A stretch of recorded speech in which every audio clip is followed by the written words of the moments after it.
कानी बहू। किशोरी लाल जी के बेटे राघव की शादी की बात जगह जगह चल रही थी, लेकिन किशोरी लाल जी को कोई लड़की पसंद ही नहीं आती थी।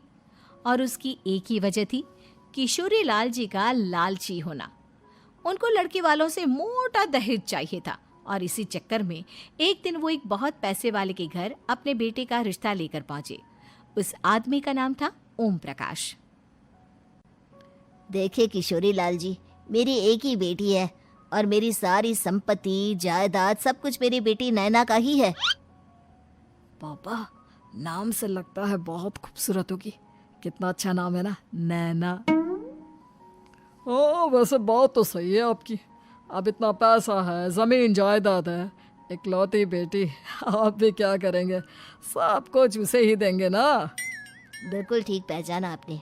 बस बेटी की शादी और सारी जायदाद उसके नाम। पापा, बिना देखे हाँ कर दीजिए ना। इतना अच्छा रिश्ता फिर कहाँ मिलेगा? माला माल हो जाएंगे हम। मैं अपनी बेटी को बुलाता हूँ। अरे नहीं नहीं नहीं नहीं, आपकी बेटी का नाम नैना है, सुनकर ही लगता है बहुत सुंदर होगी। रहने दीजिए अंकल, मैं तो आपकी बेटी के नाम से ही इतना खुश हो गया हूँ कि उसे बिना देखे शादी करने को तैयार हूँ।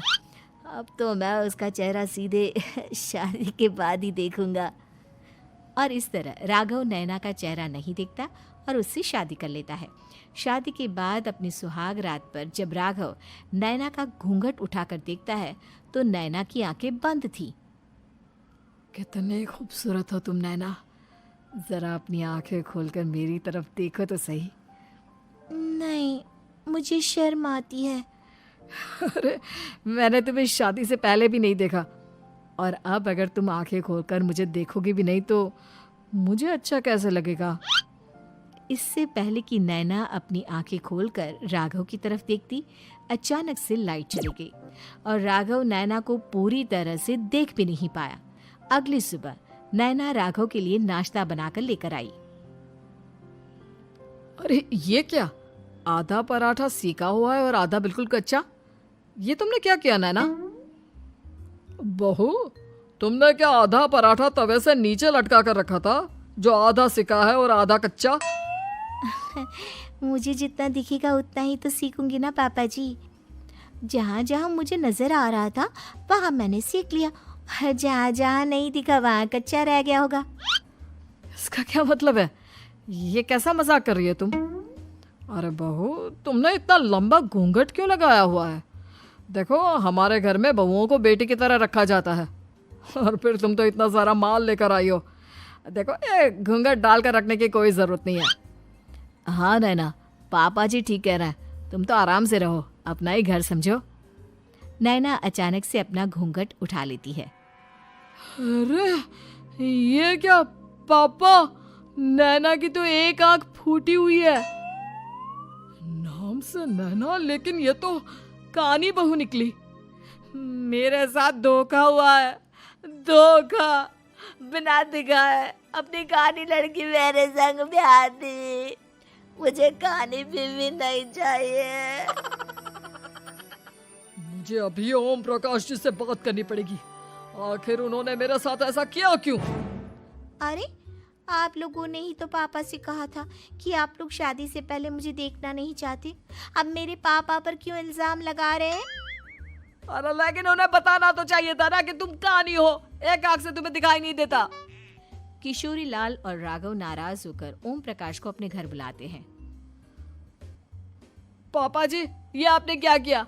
शादी से पहले बताया क्यों नहीं कि नैना की आंखों में परेशानी है?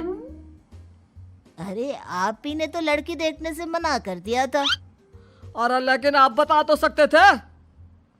आपको तो हमारी बेटी की प्रॉपर्टी चाहिए थी, वो भी पूरी की पूरी। अब क्या हुआ अगर उसे आधा दिखाई देता है? प्रॉपर्टी तो आपको पूरी मिल गई ना। अरे ये क्या बात हुई? मेरी शादी प्रॉपर्टी से नहीं, आपकी बेटी से हुई है। अब ये तो पहले सोचना चाहिए था, तब तो मेरी प्रॉपर्टी देखकर तुम्हारी जुबान लप लपा रही थी। लेकिन मैं कानी लड़की को अपनी बीवी बनाकर नहीं रख सकता। पापा, कुछ करिए ना आप। हाँ, करता हूँ। देखिए ओम प्रकाश जी, आप हमारे साथ ऐसा नहीं कर सकते। और तुम देखो, अगर तुमने मेरी बेटी से शादी तोड़ी ना, तो जो भी प्रॉपर्टी मैंने तुम्हें दी है वो तो पूरी की पूरी वापस ले ही लूँगा, और आधी प्रॉपर्टी तुम्हारी भी लूँगा। अरे मेरी आधी प्रॉपर्टी भला क्यों लेंगे आप? इसलिए क्योंकि मेरी बेटी को आधा नजर आता है और उसकी नज़र अभी तक तुम्हारी आधी जायदाद पर ही पड़ी है। अब तुम उसे घर से निकालोगे तो कुछ तो लेकर जाएगी ना। और अगर हम आपकी बेटी को अपने घर की बहू बना कर रखे तो? तो तुम्हारी पूरी प्रॉपर्टी तुम्हारी ही रहेगी, और जो मैंने तुम्हें दिया है ना, उसमें से बस मैं आधा लेकर जाऊंगा। अरे लेकिन अब आप अपनी दी हुई प्रॉपर्टी में से आधी वापस क्यों लेकर जाएंगे? अगर मैं आपकी बेटी को अपनी पत्नी बनाकर रखने को तैयार हूं तो? इसलिए ताकि भविष्य में अगर तुम मेरी बेटी को धोखा दो तो उसके पास कुछ तो रहे जो पति का हो। वैसे मेरे पास तो बहुत कुछ है, लेकिन अपने पति की कोई निशानी तो उसके पास होनी चाहिए ना। अब अगर तुमने मेरी बेटी को कानी कहा तो तुम्हें प्रॉपर्टी भी कानी ही मिलेगी, पूरी नहीं। जमाए राजा। किशोरी लाल और राघव समझ चुके थे कि वो बुरी तरह फंस चुके हैं और अब उनके पास वहां से निकलने का कोई चारा नहीं है। अब समझ में आया ना, लालच बुरी बला होती है। एक तो तुम्हें प्रॉपर्टी मिली, ऊपर से बीवी मिली, उसमें तुम्हें नखरे भी दिखाने हैं। आए बड़े, चुपचाप बैठो दोनों। कुछ दिनों के बाद नैना राघव की कार लेकर बाजार घूमने निकलती है और जब कार लेकर वापस आती है, ये क्या? एक तरफ से मेरी गाड़ी पूरी खराब हो चुकी है। लगता है तुमने मेरी गाड़ी को किसी दूसरी गाड़ी के साथ एक्सीडेंट किया है। अरे अरे कितना बड़ा नुकसान कर दिया तुमने बहू। वो क्या है ना पापा जी, मुझे एक आंख से दिखाई नहीं दे रहा था, सामने से गाड़ी आ रही थी। मुझे तो सिर्फ आधा ही दिखाई दिया और वो गाड़ी मेरी कार से रगड़ते हुए निकल गई। अब मैं क्या करूं बताओ? आप इसे ठीक कराने के पैसे कौन देगा? तुम्हारे पापा। तुमने मुझसे इस तरह से बात की? अभी रुको। नैना राघव की शिकायत ओम प्रकाश को कर देती है। देखो राघव, अब जो मेरी आधी प्रॉपर्टी तुम्हारे पास थी ना, उसमें से आधी और मैं लेकर जाऊंगा, क्योंकि तुमने मेरी बेटी को डांटा। अरे नहीं नहीं पापा जी, गलती हो गई, माफ कर दो। गलती की तो कोई गुंजाइश ही नहीं। अगली बार मेरी बेटी को डांटा तो बची हुई आधी में से आधी और ले जाऊंगा।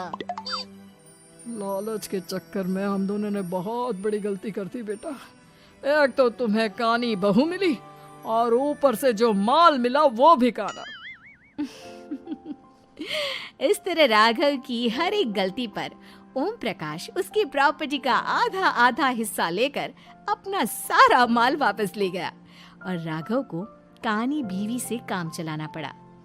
भाई लालच वाकई में बुरी बला है।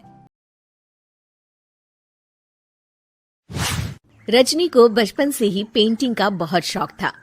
वो हमेशा से ही पेंटर बनना चाहती थी, पर उसके माँ और पिताजी ने उसको कभी भी इस चीज के लिए सपोर्ट नहीं किया और उसकी शादी नीरव से हो गई। नीरव रजनी को बहुत प्यार करता था, पर रजनी हमेशा चुपचाप ही रहती। वो इस शादी से खुश नहीं थी। वो ये शादी नहीं करना चाहती थी। उसे तो हमेशा से पेंटर जो बनना था। अपने इस सपने को वो नहीं पूरा कर पाई, इसलिए वो हमेशा उदास रहती थी। रजनी, बहुत ही बढ़िया फिल्म लगी है, कल देखने चले? नहीं जी, कल मुझे बहुत काम है, मैं नहीं जा पाऊंगी। अच्छा तो कोई बात नहीं, संडे को चलते हैं। देखिए, मुझे फिल्म देखना पसंद नहीं है। आपको जाना है तो चले जाइए। नीरव को मना करके रजनी वहां से चली जाती है और अपने बैग को खोलकर उसमें बंद पड़े ब्रश और कलर्स को देखकर रोने लगती है। रजनी, चलो ना कहीं बाहर खाने चलते हैं, कुछ तुम्हारी पसंद का। जी, मुझे नहीं जाना, मेरी तबीयत ठीक नहीं है। रजनी वहां से चली जाती है। नीरव को समझ नहीं आता कि रजनी उससे इतना दूर क्यों रहती है। वो जब भी उसके साथ वक्त बिताना चाहता है, रजनी कोई ना कोई बहाना बना देती है। एक दिन घर पर कोई नहीं था। रजनी घर का सारा काम जल्दी से खत्म कर लेती है। घर पर अकेले होने के कारण वो सोचती है कि वो आज पेंटिंग करेगी। वो अपने कमरे में जाकर पेंट ब्रशेस और कलर्स निकालकर जैसे ही कलर मिक्स कर रही होती है कि दरवाजे पर बेल बज जाती है। अब कौन आ गया इस वक्त? रजनी, चलो ना कहीं बाहर खाने चलते हैं, कुछ तुम्हारी पसंद का। जी, मुझे नहीं जाना, मेरी तबीयत ठीक नहीं है। रजनी वहां से चली जाती है। नीरव को मना करके रजनी वहां से चली जाती है। इतनी मुश्किल से तो मुझे पेंट करने का मौका मिला है। रजनी दरवाजा खोलती है तो उसकी सास अपनी सहेलियों के साथ खड़ी होती है और सब घर के अंदर आ जाते हैं। अरे बहू, सबको शरबत बनाकर पिला दे, बाहर तो बड़ी गर्मी है। उफ। जी। रजनी पेंट ना कर पाने से उदास हो जाती है। उसे गुस्सा भी आ रहा होता है कि उसने इस शादी के लिए हाँ क्यों कह दी। वो रसोई में जा रही होती है कि उसकी सास उसे रोकती है। बहू, सबके खाने का भी इंतजाम कर लेना, आज का लंच तो ये सब यही करेगी। हाँ।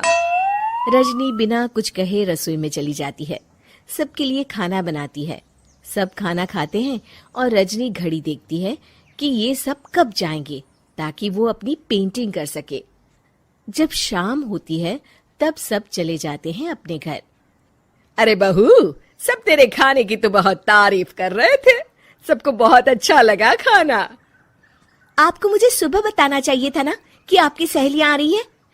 पता भी है कितना वक्त लगा सारा खाना बनाने में। अरे बहू, तू ऐसे कैसे बात कर रही है मुझसे? तो और कैसे बात करूं? मैं इस घर की कोई नौकरानी नहीं हूं कि इतना काम करूंगी।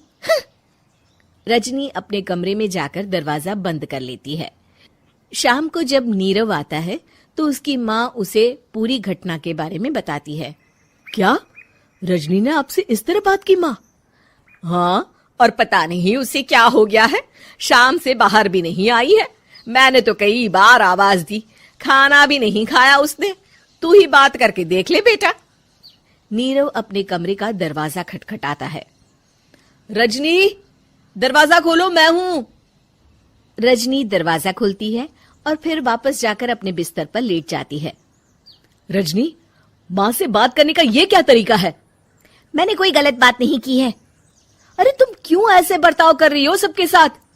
क्या तुम इस शादी से खुश नहीं हो? रजनी कुछ नहीं बोलती। अरे बताओ मुझे रजनी, क्या ये शादी तुम्हारी मर्जी के खिलाफ हुई है? हाँ, मैं ये शादी कभी नहीं करना चाहती थी। तुमसे क्या, मैं किसी से भी शादी नहीं करना चाहती थी। रजनी रोने लगती है। चुप हो जाओ रजनी, बताओ मुझे, तुम क्यों नहीं करना चाहती थी शादी? रजनी बेड के नीचे से अपने पेंटिंग्स, कलर्स, ब्रश, पेपर्स निकालती है। इतने में उसकी सास भी कमरे में आ जाती है।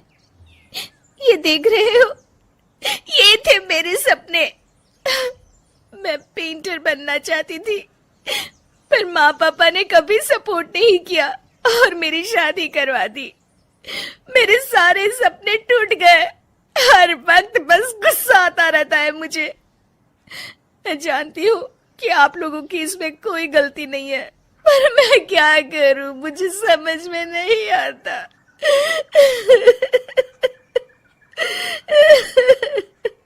रजनी फूट फूट कर रोने लगती है। मुझे माफ कर दीजिए, आप दोनों के साथ मैं बहुत बुरा बर्ताव कर रही हूँ। अरे रजनी बेटा, चुप हो जाओ तुम। नीरव पानी लेकर आता है। ये लो पानी पियो और शांत हो जाओ। रजनी पानी पीती है और उसकी सास पेंटिंग्स देख रही होती है। अरे नीरव, हमें तो पता ही नहीं था कि हमारी बहू कलाकार है। अरे कितनी अच्छी पेंटिंग्स बनाई है, देखो तो।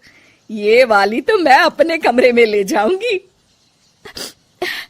आपको ये पेंटिंग्स अच्छी लगी? अच्छी नहीं, बहुत अच्छी लगी। और तुमने हमें बताया क्यों नहीं? तुम जब चाहे पेंटिंग कर सकती हो रजनी। हम तुम्हारे सपनों को पूरा करने में तुम्हारा पूरा साथ देंगे। हाँ बेटा, हम कला की कद्र करते हैं। हम कलाकार तो नहीं, पर मुझे गर्व है कि मेरी बहू एक कलाकार है। रजनी, नीरव और सास तीनों हंस पड़ते हैं।